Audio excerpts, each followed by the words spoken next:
Ma'am இன்னைக்கு ஏதாவது ஒரு கலெக்ஷன் பார்த்துடலாமா? என்ன காமிக்கலான் இருக்கீங்க? ஐயோ என் பர்ஸை நான் எடுத்துக்கிறேன். இன்னைக்கு லோ ரேஞ்சில் காட்டன் சுடிதார்ஸ் பார்க்கலாம். லோ ரேஞ்சுனா எவ்வளோல காமிக்கிறீங்க? இது பார்த்தீங்கன்னா ஜஸ்ட் 280 தான் வருது. 280க்கு செட்டுங்களா? செட்டு பரவாயில்லையே, நல்லா இருக்கே, சூப்பராக இருக்கே. ஆமாம், காட்டனுங்களாங்க மேம்? Cotton, pure cotton. இது வந்து டாப்பு. ஓகே.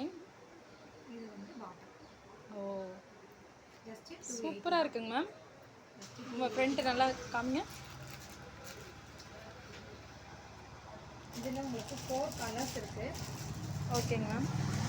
4 கலர்ஸுங்களா? ஆமாம். இதுக்கு என்னங்க மேம் பேண்ட் வரும்? உங்களுக்கு இந்த மாதிரி இதில் இந்த மாதிரி பேண்ட் வந்துடும். இதில் எல்லோ கலர் பேண்ட். ஓகேங்க, சூப்பராக இருக்குங்க மேம் கலெக்ஷன்ஸு. 280 அப்படிங்கிறதுனால காட்டன் தான். ஓகேங்க. தண்ணியில் போட்டால் ஒன்றும் ஆகாது.